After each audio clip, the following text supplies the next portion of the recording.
या यहाँ पर हम मत्स्य भगवान का, मीन भगवान का मंदिर बनाने की कल्पना करेंगे। इसमें से हमको चुनना है और चुनना पड़ेगा। ये मैं इसलिए भी कह रहा हूँ कि इस वक्त देश के आदिवासी और दलित, उनको एक नई सांस्कृतिक जकड़न में जकड़ने की कोशिश हो रही है। उनको धार्मिक अंधविश्वासों में फंसाया जा रहा है, शायद फंसाया जा रहा है। कहने को सनातन सनातन सनातन, सनातन में कहाँ हो आप? जरा अपना इतिहास उठाकर देखिए, कौन से वर्ण में आप आते हो? जिस वर्ण में आप आते हो उसके अनुसार आचरण करने को कहा जाएगा तो क्या आप करेंगे? नहीं करेंगे। हम बराबरी चाहते हैं, हम इस देश के मूल निवासी हैं, हम इस देश पर पहला अधिकार हमारा है। और ये संविधान सभा में जयपाल सिंह ने कहा, इसी बात को हमको यहाँ पर दोहराने की आवश्यकता है। सिर्फ एक अंधविश्वास नहीं है ये मीन भगवान के मंदिर, कितने अंधविश्वास हमारे जीवन में भर दिए गए। आज से 30 साल पहले कोई करवा चौथ नहीं जानता था। जब मैं पैदा हुआ तो मेरे पिताजी को मेरी कोई जन्म पत्री कुंडली बनाने की आवश्यकता नहीं पड़ी और उसके बिना मैं देश के सबसे बड़े विश्वविद्यालय में पहुंच गया, दुनिया के विश्वविद्यालय में पढ़ा। लेकिन अब देखिए घर घर में करवा चौथ हो रहा है। बच्चा पैदा होता ही पंडित जी को बुलाओ, प्लॉट लिया है पंडित जी को बुलाओ, मुहूर्त निकलवाओ। अरे किस दिशा में आप जा रहे हो? ये हमारा इतिहास नहीं है और इससे हमें कुछ मिलने वाला भी नहीं है। मैं हमारे साथी नरेश जी को भी ये निवेदन करना चाहता हूँ, निवेदन ही कर सकता हूँ, बाकी तय तो वो खुद ही करते हैं। मैं निवेदन ये करना चाहता हूँ कि विचारों में अगर आप भगत सिंह का नाम लेते हैं तो विचारों में थोड़ी और स्पष्टता की आवश्यकता है। भगत सिंह को हमने भी पढ़ा है, भगत सिंह को हम भी आदर्श मानते हैं और मेरे ख्याल से जवानी के दिनों में अगर कोई भगत सिंह को आदर्श नहीं मानता तो उसकी जवानी ही बेकार है। भगत सिंह को हर कोई आदर्श मानता है। उन्होंने एक लेख लिखा जब वो जेल में थे, मैं नास्तिक क्यों हूँ, व्हाई आई एम एथीस्ट, दुनिया भर के लोग पढ़ते हैं। उसमें उन्होंने एक एक तर्क का, इसको कुतर्क का अच्छी तरह से जवाब दिया है कि किस तरह से भगवान है या नहीं है, इसको लेकर के हमको चिंतन मनन करने की आवश्यकता है। ये जनता आपकी ताकत है, मंदिरों में आपकी ताकत नहीं है। मैं ये नहीं कह रहा कि आप सबको साथ में लेकर मत चलिए, सबको साथ में लेके सभी जातियों को, धर्मों को साथ में रखिए, लेकिन आपकी ताकत ये लोग हैं जो आपके साथ खड़े हुए हैं, दिन रात खड़े हुए हैं। ये प्यार, ये सम्मान, ये स्नेह हर किसी को नहीं मिलता। आप बहुत भाग्यवान हैं, सैकड़ों वर्षों में किसी एक को इतना प्यार और सम्मान मिलता है, वो आपको मिला है।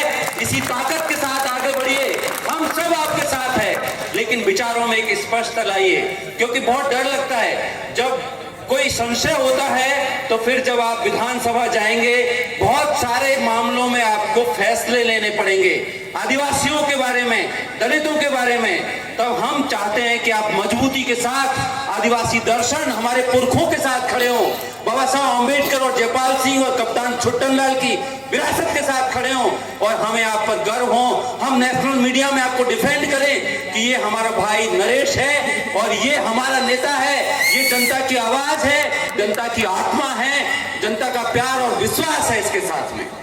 वो स्पष्टता की आवश्यकता है और वो हम सबको लानी है। इसलिए धार्मिक अंधविश्वासों से बचें, इससे किसी का भला नहीं होगा। आप कार्य कारण संबंध को समझिए। जिन घरों का भला हुआ है, जो आगे बढ़े हैं, वो कोई देवी देवता से नहीं बढ़े हैं। उन घरों के बच्चों ने पढ़ाई की है और हमारे पुरखों ने हमें संविधान में विशेष प्रावधान कराए, उससे हमारी जिंदगी बदली है। वरना मंदिरों में तो ढोकते रहो आप, हजारों साल तक कुछ नहीं होने वाला। दूसरा, एक बात की और स्पष्टता की आवश्यकता है कि हमारे, देखिए जब आप राजनीति में होते हैं, समाज नीति में होते हैं, तो आपको तय करना पड़ता है कौन लोग आपके साथ है। जिन हथियारों का आप उपयोग करते हैं, उन वो हथियार कैसे होने चाहिए। जब कोई नेता बाहुबल, धनबल और मीडिया बल से अगर विधानसभा और संसद में पहुंचेगा तो फिर वो उन्हीं के लिए काम करेगा। आप जानते हैं कि अरावली खतरे में है, आप जानते हैं कि तरह तरह के जो बांध है, हमारा डूंगरी बांध और बहुत सारी परियोजनाएं, इससे आम लोग खतरे में हैं। इन परियोजनाओं से नेताओं को क्या फायदा होगा? नेताओं को ये फायदा है कि उनके उद्योगपति मित्रों को वो फायदा पहुंचाना चाहते हैं। क्यों पहुंचाना चाहते हैं? क्योंकि चुनाव में उनसे पैसा लिया है, चुनाव लड़ने के लिए पैसा चाहिए, पैसा उद्योगपति देते हैं, तो उनको अरावली सौंप दो, उनको डूंगरी बांध सौंप दो, गांव उजड़े तो उजड़े। इसलिए राजनीति में और समाज नीति में होने पर हमको ध्यान रखना है कि क्या हम पारंपरिक किस्म की राजनीति कर रहे हैं, यानी धन बल, बाहुबल और मीडिया बल से, या हम जन बल से और समाज बल से आगे बढ़ रहे हैं। हमको जन बल से आगे बढ़ना है, हमको इस बाहुबल को हराना है। इसलिए जो हमारी तरफ देखे, आजकल जो हमारा पूरा इलाका है, बहुत सारे युवा हैं जिनको नशे की लत लग गई है, जिनको गैम्बलिंग की लत लग गई है। गेम खेलते हैं और हजारों लाखों रुपए हार जाते हैं, पूरा घर बर्बाद कर देते हैं। और नशे की लत लग गई है, वो ड्रग्स के लिए किसी का खून भी करने को तैयार है। इनके लिए हमारे पास में क्या योजना है?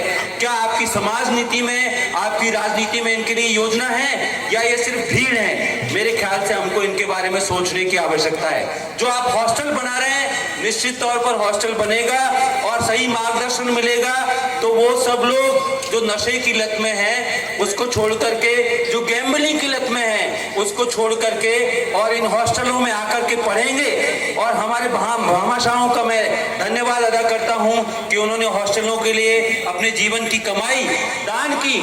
तो इससे क्या होगा? इससे गरीब बच्चे आएंगे और वो गलत दिशा में जाने से बचेंगे। वो गलत दिशा में इसलिए जा रहे हैं कि आवश्यकताएं बढ़ गई हैं, आकांक्षाएं बढ़ गई हैं, लेकिन उनकी पूर्ति नहीं हो रही। उनकी पूर्ति, क्योंकि सबको सरकारी नौकरी मिल नहीं सकती। तो हमको ये भी सोचना है कि अब हमको प्राइवेट सेक्टर की दिशा में जाना है। और मैं नरेश जी से और रामनारायण जी से निवेदन करता हूं, आप राजनीति में सक्रिय हैं तो आप प्राइवेट सेक्टर में रिजर्वेशन के लिए मुद्दा उठाइए, क्योंकि अब हमारे समाज को, आप देखिए सरकारें, चाहे राज्य सरकार हो, केंद्र सरकार हो, हर जगह ठेका की प्रथा आ गई है।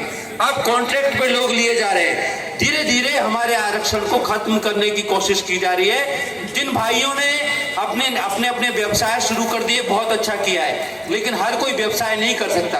आदिवासियों के खून में व्यवसाय नहीं है, बहुत सरल सीधे लोग हैं। इसलिए हमको निजी क्षेत्र में आरक्षण चाहिए। और ऐसे बड़े मंचों के माध्यम से अगर हम आह्वान करेंगे तो प्राइवेट सेक्टर में हम रिजर्वेशन के अधिकार को लेकर रहेंगे। और ये इसलिए हमारा अधिकार है कि जितनी भी प्राइवेट संस्थाएं हैं, वो संस्थाएं सरकार से सस्ती जमीनें और बहुत सारे सस्ते ऋण के आधार पर बनी हुई है। इसलिए उन संस्थाओं पे हमारा भी बराबर का अधिकार है और उन संस्थाओं में SC ST OBC का भी उतना ही अधिकार है। उन संस्थाओं में हमारा दखल होना चाहिए और हमारे नेता इस मांग को उठाएं। पूरा समाज आपके साथ खड़ा होगा, मेरा पूरा विश्वास है। इन बातों पर विचार करें, जो बातें अच्छी लगे उनको जीवन में अपनाएं। बहुत बहुत धन्यवाद।